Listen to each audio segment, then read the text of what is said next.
पुराने जमाने की बात है। बसरा शहर के पास एक छोटा सा गांव था। वहां एक बूढ़ा आदमी रहता था जिसकी उम्र 80 साल थी। उसने अपनी सारी जिंदगी गरीबी में गुजारी। जब उसके मरने का वक्त आया तो उसके पास सिर्फ 3 सोने की अशर्फियां थीं। उस बूढ़े आदमी का एक बेटा था जिसका नाम मूसा था। उसने मूसा को अपने पास बुलाया और कहा, बेटे, मेरे पास तुम्हें देने के लिए ज्यादा दौलत नहीं है, लेकिन मेरे पास ये 3 सोने की अशर्फियां हैं। मेरी आखिरी ख्वाहिश है कि तुम इन अशर्फियों को खर्च मत करना। इन अशर्फियों को लेकर तुम किसी ऐसे आदमी के पास जाना जो अच्छी नसीहतें देता हो। उसे यह अशर्फियां देकर उससे कुछ अच्छी नसीहतें ले लेना और फिर इन नसीहतों पर हमेशा अमल करना। मूसा ने अपने बाप की बात ध्यान से सुनी और हां में सिर हिलाया। कुछ दिनों के बाद वह बूढ़ा आदमी इस दुनिया से चला गया। बाप के मरने के बाद मूसा कुछ दिन बहुत उदास रहा। जब उसका गम थोड़ा कम हुआ तो उसने सोचा कि अब उसे अपने बाप की आखिरी ख्वाहिश पूरी करनी चाहिए। उसने बाप के पुराने संदूक से 3 सोने की अशर्फियां निकाली और नसीहतें बेचने वाले आदमी की तलाश में निकल पड़ा। वह आदमी एक गार में बैठा था। उसके चेहरे पर पड़ी झुर्रियां उसके लंबे तजुर्बे की कहानी कह रही थी। मूसा ने उससे कहा, मेरे पास सोने की अशर्फियां है। अगर आप मुझे एक नसीहत बताएंगे तो मैं आपको एक सोने की अशरफी दूंगा। नसीहत फरोश ने एक अशरफी ले ली और बोला, जब भी सर्दी का मौसम हो और काले बादल आसमान पर छा जाए तो कभी भी घर से बाहर मत जाना, चाहे कुछ भी हो जाए। यह कहकर वह चुप हो गया। मूसा ने दिल में सोचा, सिर्फ एक आम सी बात बताने के लिए इसने एक सोने की अशरफी ले ली। फिर उसने सोचा कि शायद अगली नसीहत काम की हो। उसने बूढ़े से कहा, मेरे पास 2 और सोने की अशरफियां हैं, आप मुझे कोई अच्छी सी नसीहत दें। उसने दोनों अशरफियां उस बूढ़े आदमी को दे दी। सोने की अशरफियां लेकर बूढ़ा बोला, जब भी तुम किसी तोते, बकरी या कुत्ते को बिकते हुए देखो तो उन्हें फौरन खरीद लेना, चाहे उनकी कीमत कितनी भी ज्यादा क्यों ना हो, और उनका अच्छे से ख्याल रखना। फिर उसने तीसरी नसीहत दी, कभी भी अपना राज किसी को मत बताना और कभी भी किसी भी चलती फिरती औरत को अपने घर में घुसने मत देना। यह कहकर वह फिर से चुप हो गया। अब मूसा अपनी तीनों अशर्फियां दे चुका था। उसके पास कुछ भी नहीं बचा था, इसलिए वह वहां से चला गया और अपने घर लौट आया। वक्त गुजरता गया।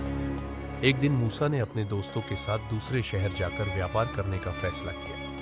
उनके रास्ते में एक बहुत मुश्किल और खतरनाक पहाड़ी आती थी। जब मूसा के दोस्त सफर पर जाने के लिए उसके पास आए तो मूसा ने आसमान की तरफ देखा। उसे काले बादलों का एक टुकड़ा नजर आया। उसने सोचा, मैंने 3 सोने की अशर्फियों के बदले नसीहतें खरीदी हैं और अब उन पर अमल करने का समय आ गया है। उसने अपने दोस्तों से कहा, मेरे ख्याल से हमें आज सफर पर नहीं जाना चाहिए। हमें मौसम ठीक होने का इंतजार करना चाहिए। शायद कल तक मौसम अच्छा हो जाए और हम कल चलें। लेकिन उसके दोस्त बोले, मौसम तो अभी बिल्कुल ठीक है। अगर तुम्हें हमारे साथ आना है तो आ जाओ, नहीं तो हम अकेले ही चले जाएंगे। मूसा ने जवाब दिया, नहीं, तुम लोग जाओ, मैं आज सफर पर नहीं जा रहा। अगर तुम्हें इतनी जल्दी है तो तुम जा सकते हो।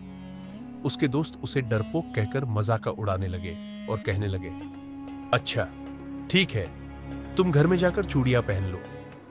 यह कहकर वे दोनों सफर पर निकल गए। चलते चलते वे दोनों दोस्त उसी खतरनाक पहाड़ी पर पहुंच गए। वहां पहुंचते ही अचानक मौसम खराब हो गया। आसमान में बिजली चमकने लगी और तेज बर्फानी तूफान आ गया। वे दोनों दोस्त रास्ता भटक गए और तूफान में फंस गए। उन्होंने खुद को बचाने की बहुत कोशिश की, लेकिन तूफान ने उन्हें अपनी चपेट में ले लिया और वे वहीं मर गए। अगले दिन जब आसमान बिल्कुल साफ हो गया तो मूसा ने अपना सफर शुरू किया और उसी पहाड़ी की तरफ चल पड़ा। जब वह पहाड़ी पर पहुंचा तो उसने देखा कि उसके दोनों दोस्त बर्फानी तूफान में मर चुके हैं। वह उनके पास गया और देखा कि उनके पास दीनारों से भरी हुई थैलियां थीं।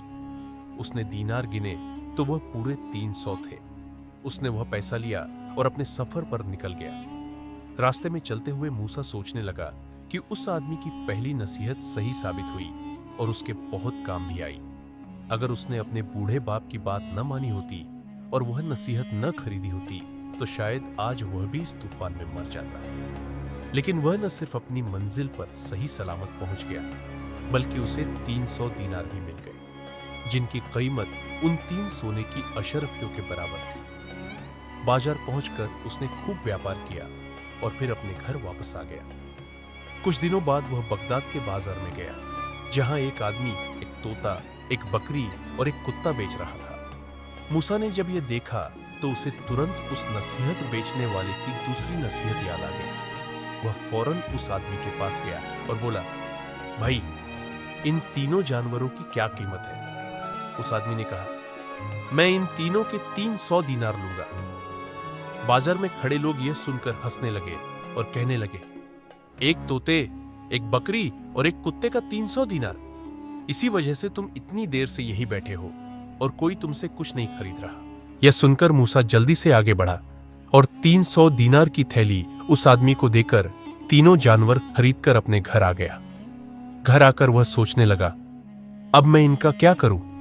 मेरे दोस्त भी मर गए, मेरे पास जो पैसा था उससे मैंने जानवर खरीद लिए। इन जानवरों की हालत भी बहुत खराब है। अब मैं इन्हें क्या करूं? क्या मैं इन्हें बेच दूं या बकरी को मारकर खा जाऊं और कुत्ते को घर की रखवाली के लिए रख लूं और तोते से बातें करता रहूं? वह सारा दिन इन्हीं बातों में डूबा रहा। रात हुई तो वह सो गया। रात में उसने एक सपना देखा। उसने देखा कि एक बहुत बड़ा खजाना किसी गड़ूफा में रखा है और वह नंगे पैर पहाड़ों में उस गड़ूफा को खोज रहा है। सुबह जब मूसा की आंख खुली तो वह अपने सपने के बारे में सोचने लगा। उसे समझ नहीं आ रहा था कि उसका सपना सच है या झूठ, लेकिन उसने सोचा कि वह घर में वैसे भी कुछ नहीं कर रहा है, तो क्यों ना उस गड़ूफा को खोजा जाए। वह फौरन उठा और गड़ूफा की तलाश में निकल पड़ा। वह सारा दिन पहाड़ों में घूमता रहा, लेकिन उसे वह गड़ूफा नहीं मिली। इसलिए उसने कुछ घास काटी, शिकार किया और घर आ गया। घर आकर उसने घास बकरी को दे दी, शिकार का कच्चा मांस कुत्ते को दिया और बाकी का पकाकर खुद खा लिया। तोते के आगे उसने कुछ बाजरा रख दिया। अब यह उसका हर दिन का काम हो गया था। वह सारा दिन उस गौफा को खोजता, फिर शाम को शिकार करता और घास लेकर घर आ जाता। ऐसा करते हुए उसे बहुत समय बीत गया था, लेकिन उसे कोई सफलता नहीं मिली। एक दिन जब वह घर में बैठा था तो उसे उस नसीहत बेचने वाले का ख्याल आया। उसने सोचा कि उसे एक बार फिर उसके पास जाना चाहिए, हो सकता है वह उसकी मदद करे। फौरन उस आदमी के पास पहुंचा और उसे अपना सपना सुनाया और फिर एक और नसीहत देने के लिए कहा। लेकिन उस आदमी ने उसे कोई नसीहत नहीं दी और सिर्फ इतना कहा, मैंने तुम्हें जो नसीहतें दी थी वही तुम्हारे लिए काफी है। तुम उन्हीं नसीहतों पर अमल करते हुए अपनी जिंदगी गुजारो। हालात चाहे जैसे भी हो, तुम कभी हिम्मत मत हारना। यह कहकर वह चुप हो गया और मूसा वहां से चला गया। मूसा वापस अपने घर आ गया। घर आकर उसने देखा कि तोता अपने पिंजरे से निकलकर उड़ चुका था और जब बकरी ने उसे उड़ते हुए देखा तो वह भी उसके पीछे भागने लगी। वे दोनों घर से बहुत दूर चले गए। मूसा तोते और बकरी को घर में न देखकर परेशान हो गया, लेकिन क्योंकि रात हो चुकी थी इसलिए उसने फैसला किया कि अब वह सुबह उनकी तलाश में निकलेगा। वह सारी रात यही सोचता रहा कि मेरे इस सपने से मुझे कोई फायदा नहीं हुआ और मैं इसके पीछे भटकता रहा, लेकिन मुझे कोई खजाना नहीं मिला। ऊपर से मेरा तोता और बकरी भी खो गए। सुबह हुई तो मूसा अपने कुत्ते को साथ लेकर तोते और बकरी की तलाश में निकल पड़ा। मूसा ने देखा कि उसका कुत्ता बहुत चालाक था। जिस रास्ते से बकरी गई थी वह उसे सूंघता हुआ पहाड़ों की तरफ निकल गया। मूसा उसके पीछे पीछे चलता रहा। वह कुत्ता पहाड़ों के एक अजीब रास्ते पर चला गया और एक गुफा के सामने जाकर रुक गया। जब मूसा ने उस गुफा को देखा तो वह हैरान रह गया, क्योंकि यह वही गुफा थी जो उसने सपने में देखी थी। जब वह अंदर गया तो उसने देखा कि अंदर सिर्फ तोता और बकरी ही नहीं थे, बल्कि वहां एक आदमी का ढांचा भी था जिसके पास एक संदूक पड़ा हुआ था। मूसा ने जब संदूक खोला तो वह खजाने से भरा हुआ था। ऐसा लग रहा था कि वह आदमी इस तोते का मालिक था और वह अपना खजाना लेकर कहीं जा रहा था, लेकिन किसी वजह से उसकी मौत हो गई। अब मूसा इस खजाने का मालिक बन चुका था। उसने अपने जानवरों और संदूकन को साथ लिया और अपने घर वापस आ गया। कुछ ही दिनों में उसकी जिंदगी बदल गई। उसने खजाने का थोड़ा सा हिस्सा लिया और अपने लिए एक घर बनवाया। उसका बाप इस दुनिया में नहीं था और उसके कोई दोस्त भी नहीं थे। जानवरों के अलावा उसका कोई नहीं था। इसलिए उसने सोचा कि अब उसे शादी कर लेनी चाहिए। मूसा एक औरत को पसंद करता था और उसने उससे शादी कर ली। शादी के बाद मूसा खुशी खुशी अपनी जिंदगी गुजारने लगा। मूसा अपनी 2 नसीहतों पर अमल कर चुका था, लेकिन तीसरी नसीहत का इम्तिहान अभी बाकी था। कुछ समय बाद एक दिन मूसा की बीवी ने उससे पूछा, मूस, आपने मुझे आज तक नहीं बताया कि आपकी जिंदगी कैसे बदल गई। शादी से पहले आप बहुत गरीब थे, लेकिन अचानक आपके पास इतना पैसा कहां से आ गया? वह कौन सा राज है जो आप मुझसे छुपा रहे हैं? मूसा अपनी नसीहतों पर चलने वाला इंसान था, इसलिए वह हमेशा अपनी बीवी की बातों को टाल देता था। लेकिन आखिर कब तक? वह अपनी बीवी की मीठी मीठी बातों में आ गया और वैसे भी उसके दिमाग में यह बात आने लगी कि यह उसकी बीवी है और पति पत्नी के बीच कोई राज नहीं होता। आखिरकार उसने अपनी बीवी को अपने सपने और खजाने के बारे में सब कुछ बता दिया। यह सुनकर वह हैरान रह गई। वक्त बीतता गया। उसी गांव में एक चालाक बूढ़ी औरत आई जो ठगों के एक ग्रुप की सरदार थी। उसे भी पता चल गया था कि इस गांव में एक मूसा नाम का आदमी रहता है जो कुछ ही दिनों में बहुत अमीर हो गया है।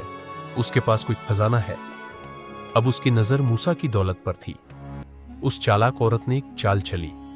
उसने एक अच्छी और नेक औरत का रूप बना लिया और जब मूसा घर पर नहीं था तो उसने दरवाजे पर दस्तक दी। मूसा की बीवी ने जब दरवाजा खोला तो वह उसके सामने बहुत सीधी सादी बनने लगी। मूसा की बीवी बहुत अच्छी और दयालु थी। उसे उसकी मीठी मीठी बातों पर यकीन हो गया। वह उसे घर के अंदर ले आई और उसकी सेवा करने लगी। अब उस चालाक बूढ़ी औरत ने यह आदत बना ली कि जब भी मूसा घर पर नहीं होता तो वह उसकी बीवी से मिलने आ जाती। उसने अपनी चिकनी छुपड़ी बातों से मूसा की बीवी का भरोसा जीत लिया और उससे खजाने का राज निकलवा लिया। यही वह राज था जिसकी तलाश में वह बूढ़ी औरत अच्छी औरत का रूप बनाकर पूरे बगदाद में घूम रही थी। जैसे ही उसे पता चला कि खजाना कहां छुपाया गया है, उसने अपने ठग दोस्तों को बुला लिया और वे खजाना लेकर गायब हो गए। कुछ दिन बाद मूसा ने अपनी बीवी से कहा, अब हमें बाकी बचा हुआ खजाना भी बेच देना चाहिए और उससे जो पैसा मिले उससे कोई नया काम शुरू करना चाहिए, क्योंकि बैठे बैठे खाने से बड़ा खजाना भी खत्म हो जाता है। जब वह अपनी बीवी को लेकर उस कमरे में पहुंचा जहां उसने खजाना छुपाया था, तो वहां पहुंचकर उसके होश उड़ गए। खजाने से भरा हुआ संदूक वहां से गायब था। उसने पूरा कमरा खोज डाला, लेकिन वह संदूक कहीं नहीं मिला। आखिर वह उसे मिलता भी कैसे, क्योंकि वह चालाक बूढ़ी औरत और उसके साथी उसे पहले ही ले जा चुके थे। परेशानी में मूसा ने गुस्से से अपनी बीवी से पूछा, क्या कोई बाहर की औरत हमारे घर आई थी? इस पर उसकी बीवी ने डरते डरते उसे पूरी बात बता दी। तो मूसा को तुरंत वह नसीहत याद आई कि कभी भी किसी भी चलती फिरती औरत को घर में घुसने मत देना। मूसा को तुरंत एहसास हुआ कि उसने नसीहत बेचने वाले की आखिरी नसीहत पर अमल नहीं किया। उसके चेहरे पर बहुत पछतावा था। वह अपना सिर पकड़कर बैठ गया और दुखी होकर कहने लगा, अगर मैंने उस बूढ़े आदमी की इस नसीहत पर अमल किया होता तो आज मुझे यह दिन नहीं देखना पड़ता। फिर अचानक उसे याद आया कि जब वह आखिरी बार उस नसीहत बेचने वाले के पास गया था तो उसने कहा था कि कभी भी हिम्मत मत हारना और अपनी गलतियों से सीखते रहना। मूसा को अपनी गलती का एहसास हुआ और उसे यह सबक भी मिल गया कि उसके बूढ़े बाप ने उसे नसीहत बेचने वाले के पास क्यों भेजा था। इस जिंदगी में पैसे से ज्यादा जरूरी अच्छी नसीहतें होती हैं। खजाना खो जाने के बाद भी मूसा यह बात समझ चुका था कि इंसान की असली ताकत अक्लमंदी और अच्छी नसीहतों पर अमल करने में है। मूसा ने फैसला किया कि वह अब बहुत मेहनत करेगा और बड़ों की नसीहतों पर चलकर अपनी जिंदगी को फिर से बेहतर बनाएगा, और उसने ऐसा ही किया। उसने बहुत मेहनत की और नसीहतों पर चलता रहा, और एक दिन वह बगदाद के बाजार में एक मशहूर व्यापारी बन गया। दोस्तों, अगर आपको यह कहानी पसंद आई हो तो इस वीडियो को लाइक करें और अपने दोस्तों के साथ शेयर करें। साथ ही नीचे कमेंट में हमें बताइए कि आपको इस कहानी में सबसे ज्यादा क्या पसंद आया। और हां, ऐसी ही दिलचस्प कहानियां देखने के लिए हमारे चैनल को सब्सक्राइब करना न भूलें। वीडियो देखने के लिए आपका बहुत बहुत धन्यवाद।